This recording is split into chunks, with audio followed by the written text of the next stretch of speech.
Si je sais, j'habite au Canada. Hai, 어르신 보여서 요셉 servo. Canadien, si je sais, j'habite au Canada.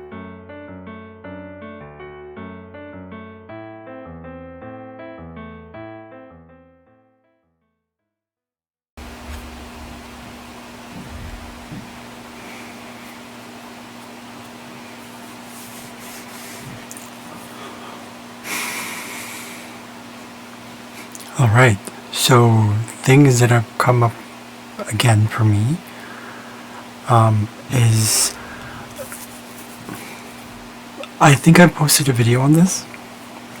I don't remember actually, but it was basically my thoughts on being a language teacher and how the things that I've noticed with people in communication. And communication is one of those things that we tend to take for granted, and the reason is rooted way down, from ego. And one of the things that affects is like general communication itself. We tend to think language is kind of just this tool thing that we're just like, okay, it's just a tool.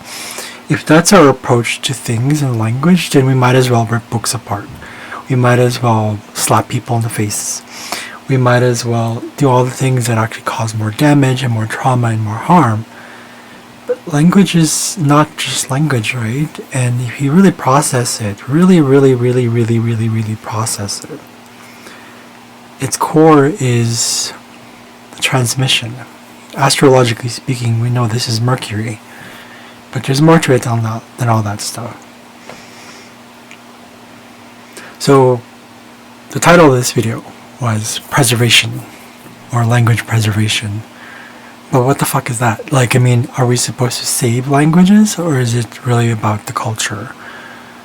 Well, I would say it's probably those are the aftermath. Those are the things that come as a result of doing what I'm about to say, which is simple as going back into childlikeness. Now, people probably have told me, what do you mean by childlikeness? Well, what do you feel it means? So notice how I didn't ask you, what do you think it means? What do you feel it means? Being childlike has nothing to do with labels and, these very conditioned desires. But it also means that we have to validate what we went through as children, go deep into that. Whatever you have to do is shadow work. I've been doing shadow work for a long time, but I still do it, and because it really helps. Because it's not psychiatry. It's not any of those things. It's just, so it helps me. It has helped me a lot deal with childhood issues. It's still there's still a lot there that I'm processing. But being able to go through trauma has helped me to go deeper into the emotions and really lean into it. How that ties into all this childlikeness is basically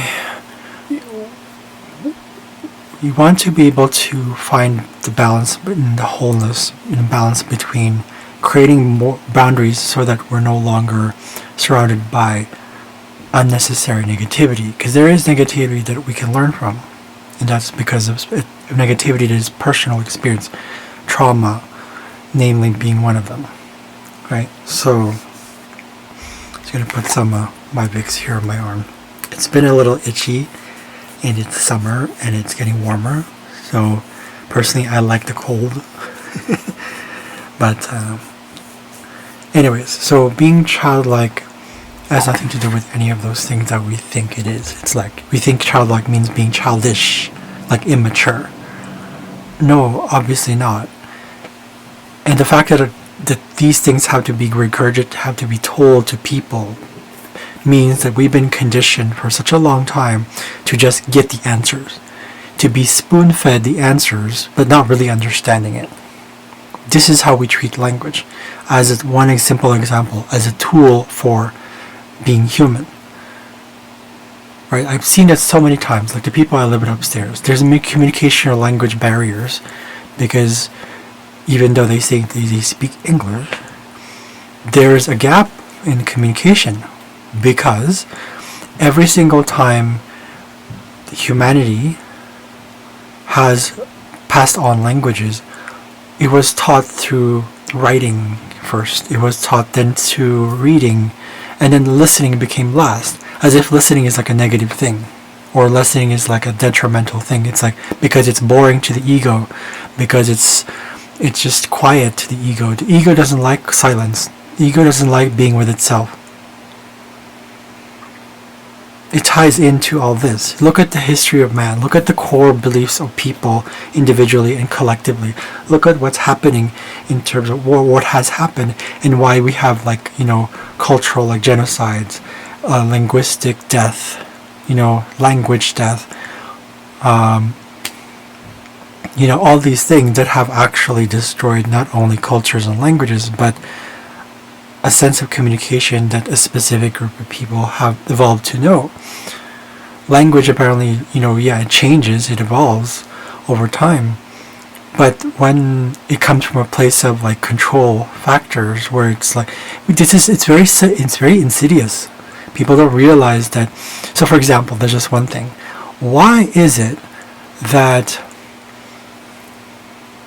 in South Korea, for example, when I work with the company that does that, I have clients there.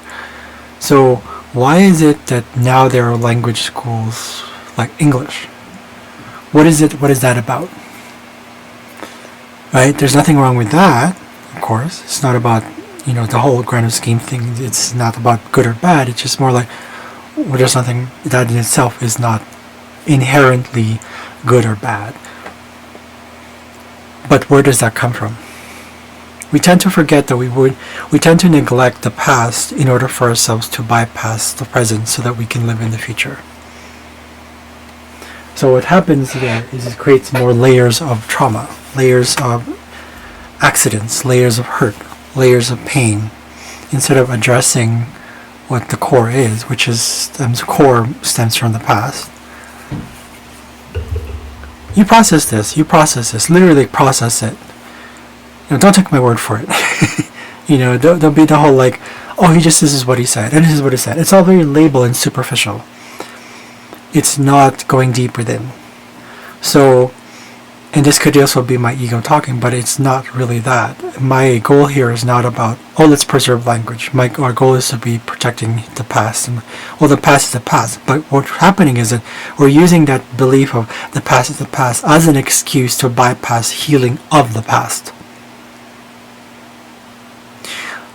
So, one of those things is communication. It's tied directly to what's been happening, right? If you look at a person, you wonder, how come they have an accent? There's nothing wrong with accents. Everybody has an accent. But that's also what linguistics say. They're just stating it based on that fact. But is having an accent bad or good? No. But where it comes from, why there is an accent in the first place, there is a gift to destruction. The destructiveness of a culture, an assimilation of one culture over another. For example, another one is having Creole languages, for example. One culture takes over another, the dominant language becomes a main structure of that Creole language. That's why they don't call it, most Creole languages are named after the dominant language. French Creole, Spanish Creole, English Creole. Maybe there's Italian, Portuguese, German, whatever. Or maybe Russian, I don't know. The point is, it's from that dominant language. It's always from that perspective of dominant. Do you hear that? Dominant language. Whether we call it or not, whether we call it dominant or not, that is the actual state of its existence, of being. There's one language where my ancestry is, in the Philippines, and this language called Chabacano. It's a Spanish Creole language. Nobody else speaks it in the world. So what does that mean? So there's a natural diversity of languages that do happen. It becomes from this language, it becomes diverse, and it becomes dialects, and eventually dialects become languages on their own. But is it on their own, or with the usual egoic intervention? This isn't about human intervention, it's egoic intervention. Sometimes when we have good intentions, it can veer off into self-serving, and sometimes we do it subconsciously. And this is why I said when we go into the past, when we become more conscious about healing from the past rather than bypassing it to live in the present, we ignore the healing of the past, and we cannot live in the present. And we're not even talking about present moment like just time. We're talking like actual beingness, because there's a part of us. There's that thing, It doesn't mean that we don't necessarily heal or not heal it. It is a choice. Healing itself is a choice, just like anything in life. Of course, you cannot just say communicating is a choice. No. How it's presented, how it's expressed, how it's delivered, how it's transmitted is the choice. This is where kind of we go into the nature versus nurture kind of thing, or rather, what is more natural, what is, right?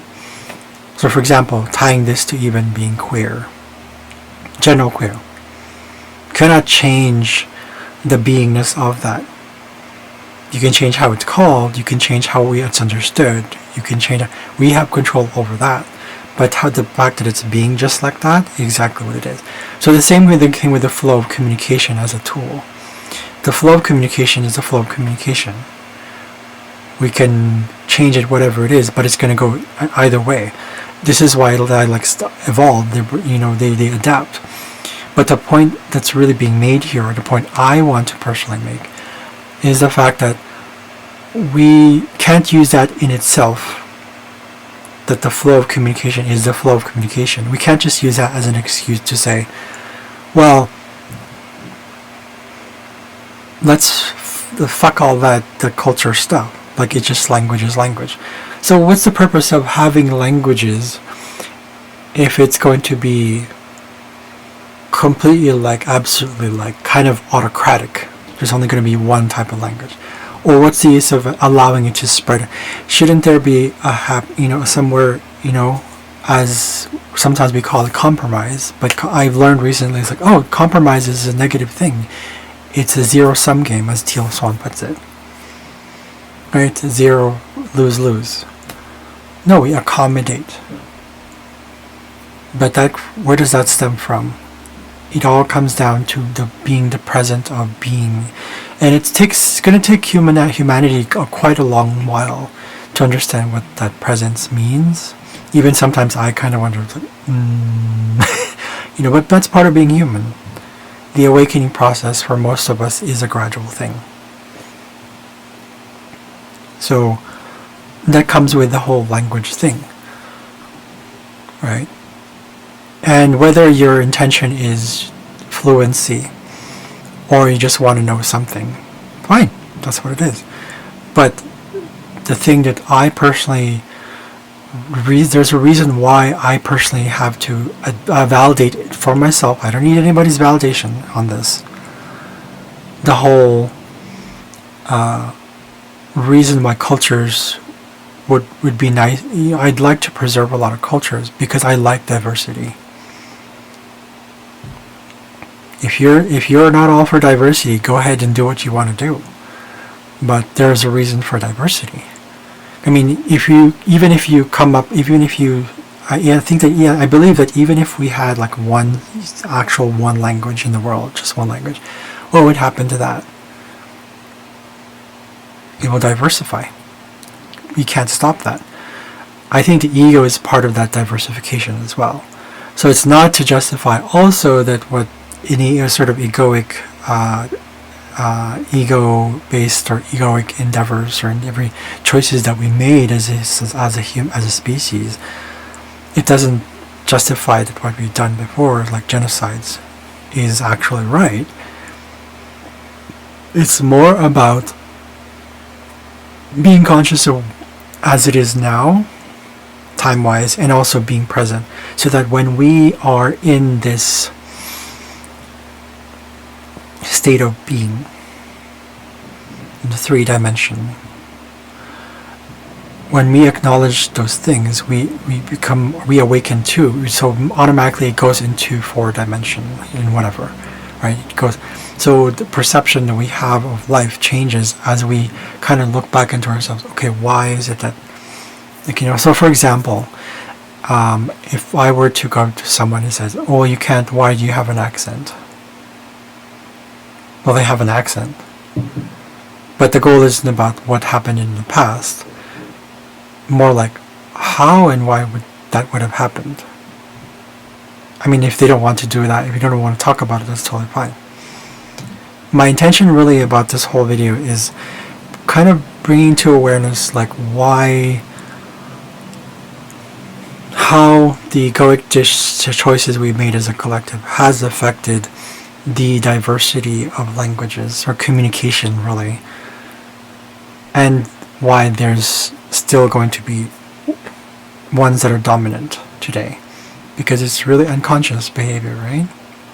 It's language follows the culture, and if the culture is promoted to be, or if there's a sort of an intra promotional thing going on, intra sort of like egoic sort of intra thing going on, I don't know what you want to call it, where the culture is all about colonizing.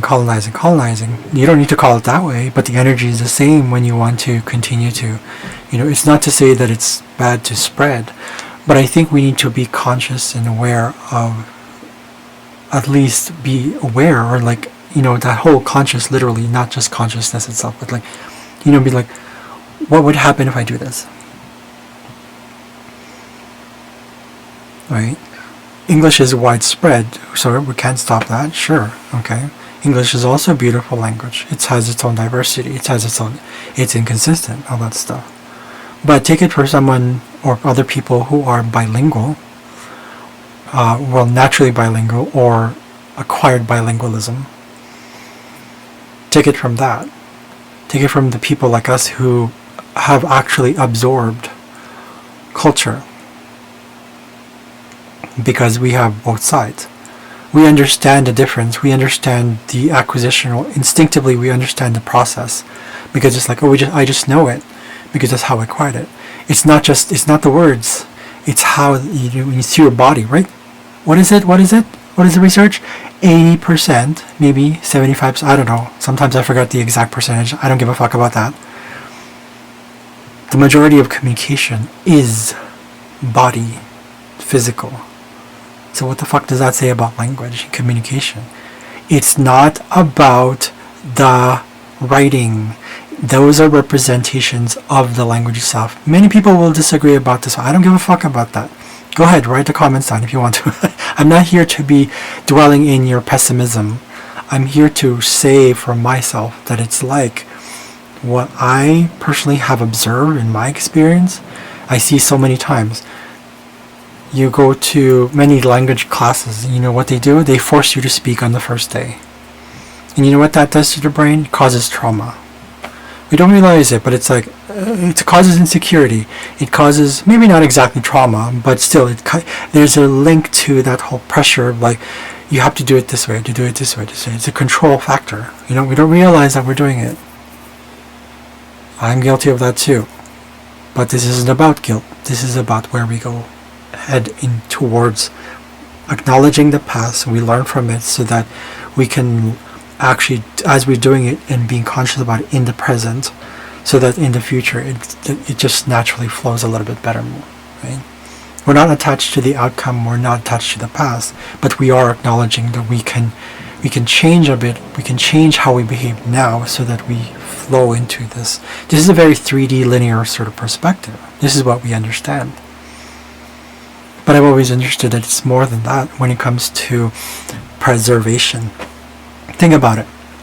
If you were to go to a country where there's only about 100 speakers left of the language, what do you think is going to happen when you lose the native speakers? When I say native speakers, I mean the people who have embodied the culture, the behavior. It's an energy thing within the language It's embedded in the language. Language itself technically is not an entity.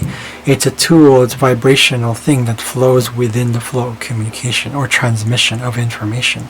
Information is not just A, B, C, D, 1, 2, 3, 0, 1, 0, 1, 0, 0, 0, 0, 0. It's transmission of understanding. It flows. So, when it comes to language preservation, if those 100 people who are native speakers start to dwindle, the number starts to go, what happens? You lose with them the culture that was absorbed. And then what happens? You can preserve the language in written form, in books, PDFs, whatever the future might be. You can do that. That's totally fine. Okay, whatever. And then what? Is it going to be the exact same thing, that entity of energy of that thing that was carried through that culture, that carried with that history of energy into that language? Right? Right there. What happens to it? Then people try to revive languages, so it becomes a new entity, it becomes this whole new thing. So you want to ask yourself, is this what we want? So pretend that happens to something like as big as English. Right?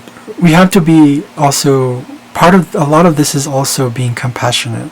But you can't be compassionate until you only learn of your own trauma. You cannot have real compassion until you have, I went through like, my kind of trauma is, I believe it's connected to child PTSD. People will belittle that. People will invalidate you because they think it's like, oh, it's just nothing. It's not real trauma. It's not like physical trauma. It's like nothing. You know, it's like, like, right? My thing would be, I'm not going to surround myself with people like those who invalidate you and think they're the positive ones. Right? This game of positive negative, it's happening again. It's egoic spirituality and spiritual egoism or egoism, whatever.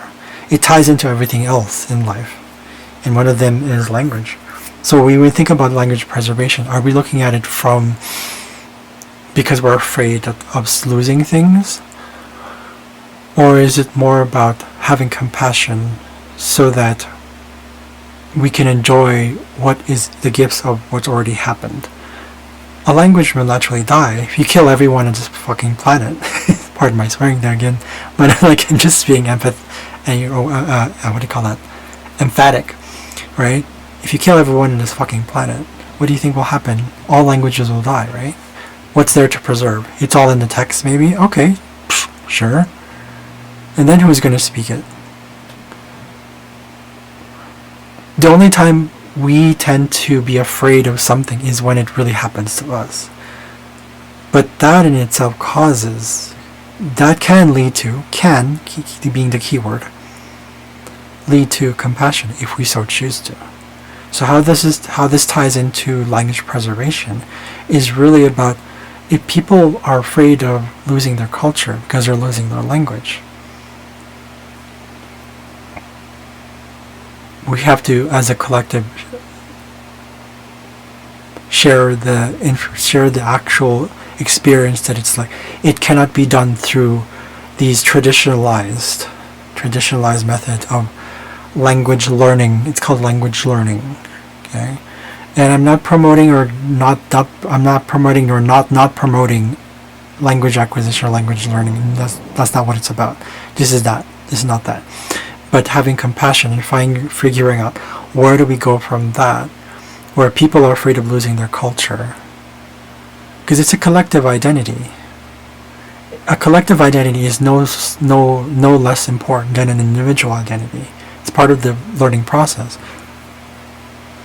Because there's this one side where it's completely egoic, completely ignoring all these things, and the other side was just completely like, I just want to ignore that fucking ego. Oh my god, it's so negative. Oh my god, I don't want to do. So they're bypassing everything. Both sides are bypassing the reality of things, that there's light and dark. How we choose to go about it is toward, it's fragmented, layered over fragmentation over fragmentation over fragmentation. course, for some people that might not make sense. But what I mean by that is we can't continue to separate. We have to look at our dark side. We have to look at everything in our lives. We have to look at the fact that there are people who are afraid of their cultures. They're afraid of losing their language because they identify with that culture. And when there's cultural trauma, it's a collective thing. Like, for example, when the British, what was it, history here in Canada at least, when the British, I don't know if it's the British or French, I don't want to generalize that it's actual British people, but it's what happened was a lot of Native Americans were, was that in the US?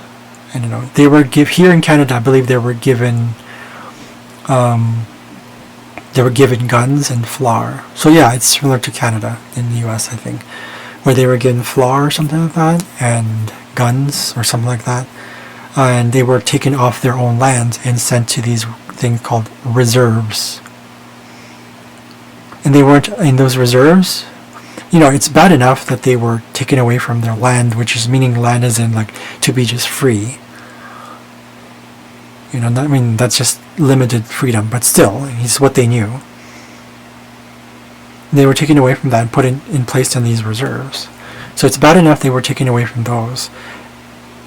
They were, the only source of nutrients they had were from the flour they were given and salt, apparently. And this is why the term, I don't know if you know the word term bannock. Many people think it's a Canadian thing.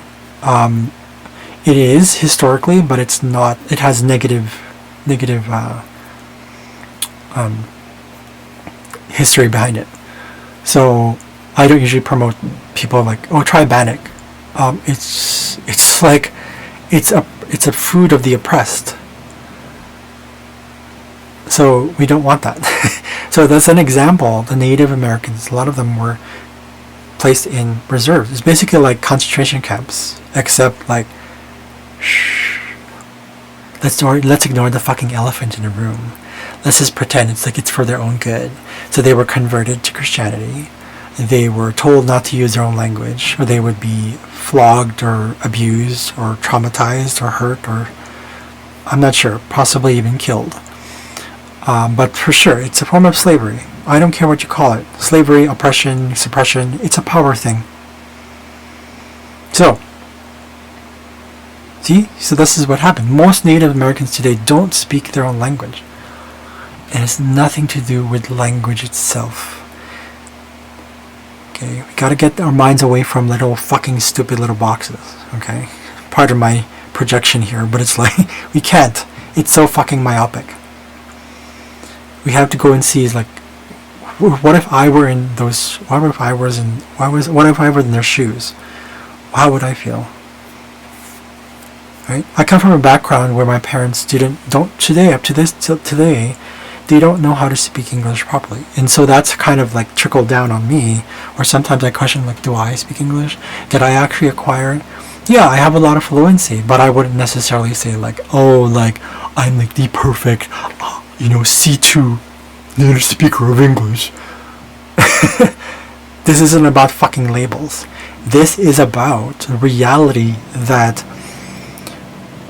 when we allow the ego to take over, instead of it allowing to be a healthy ego of accepting that reality doesn't just come in this form, reality comes in all forms, that there's always room for openness and compassion and communication and connectivity, regardless of fear, regardless of any of those, finding the courage, all those things, that there's room for those kind of things. It's expansive energy. But before we go into that expansive energy of acceptance and love and unconditional love, we have to go deep into what was before and figure out, how do we heal the subconscious? There's the subconscious. We're ignoring the subconscious. Just like we've been ignoring it, just like through languages. We think language is just a conscious thing. And then we force ourselves. We drill, until we're fucking using the conscious part of the brain, and we have this headache. I can't speak this language. You see what I mean? So it's not the language, it is the process by which like we've created these things so that we're trying, because we're trying to, either it's about money, it's about progress, it's about reputation. It's all ego. Again, it's not a bad thing. It's not about the actual ego being a bad thing. It's just that we've allowed the ego to our unconsciousness, and that's part of the process too. Yes, it is. That's where compassion comes in. It's like, everybody in their own time will awaken. But I've seen this for like a long time, that it's like I know that there's something connected between being present, being childlike, and just enjoying life as it is, and acquiring language. Huge link. I hope it's making sense, right? Because when I go back into like the traditional methods and all those things, nothing works, right? It doesn't work. That in itself is already a creation, but it's a creation that doesn't work for me. It's a tool that doesn't work for me. So I've always come to question, and it's kind of like, I'm not saying stop learning language. I'm not saying don't do the grammar stuff. Nobody said anything about that. But there are people out there who will take it personally, who will react negatively, who have very reactive, it's very unconscious behavior. And it's not because it's a bad thing. It's just that that's just the way it is. But I think it's time to wake up. It's time to wake up. It's time to go into the whole idea that language is not language. It's about letting the flow of communication flow as it is. If one language takes over another naturally, sure, go ahead. But I don't think that's going to be the case. It's going to be more merging of languages, if anything, rather than one taking over the other. Because at least if you have a hybrid, then you have something that comes out of it naturally, rather than, there's this now Spanish Creole language where the dominant language is Spanish. That's why it's called Spanish Creole. It's just that. And then what happens is that, there is beauty behind it, because if you look at Creole language, like I think it's called Tahiti or Haitian Creole, they spell it differently, which is actually a cool thing, because now it's kind of they've made it their own. They have their own accent as well. It's okay to have that, because it's just it is what it is. But where it came from, again, right? There's these domino effects that when we allow the ego to be unhealthy, go through these destructive patterns, it becomes a trickling effect if we don't wake up. So again, this isn't about just, let's preserve culture. Well, it's neither preserving nor not preserving. It's about validating that there are people out there who have experienced insecurities with communication because they can't speak the language properly. Better yet, because they can't communicate in the language properly. But what do we still promote today? We promote drilling, repetition, getting them to speak right away. It does not work. It does not work. You want to convince yourself that it works because that's what you're used to. Go ahead, be stubborn. This isn't. Stubbornness has its role. Stubbornness means that you have vision. You have you know what you want. But if you ask yourself on the grander scale of things, when it comes to that kind of thing, is like collectives. If you have a collective insecurity about the collective itself, or at least a lot of them, having insecurities about communication, what do you think is going to happen there? You're just going to continue doing the same unconsciously rooted methods, right? And I think a lot of people are already doing that. They're realizing, it just has to be natural. Well, it's about time, but we need to speed it up. I mean, not speed it up as in like fast, but we need to. It's not even need to. I think it's time to accept the fact that we are getting tired of the old regimes. We are getting tired of the old systems. We're getting tired of all this stuff. Money making, like, you're gonna be fluent in 3 months. Okay. Okay. Oh, I can speak the language because I know the words. Okay. Seriously? That's not fluency anyways. Fluency is not thinking at all. Right? And there's growth. Fluency itself grows. That's another thing to keep in mind. Fluency grows. Even native speakers. I have one of my best friends. They sometimes have difficulty communicating. They're a native speaker. They're from England. Why? So, do you see what I mean? So, again, even that concept of fluency, we have to step away from what is fluency? Stop fucking labeling it and calling it like, oh, just because I know 100 words. Even if fluency to you is like being automatic, let's not be stuck in that. Because I have an example in my life where it's like native speaker lacks flow and fluency. Because that's just part of their individuality. That's part of their personality. That's what they came here to do. But at the same time, it's also part of their journey that they went through. There's so many factors to that. But that in itself is something we can't control. What we can control is how we promote or not promote awakening in relation to fluency. Or this idea that when I say fluency, I don't just mean fluency like, I mean assurance, connectedness, flow, that kind of fluency.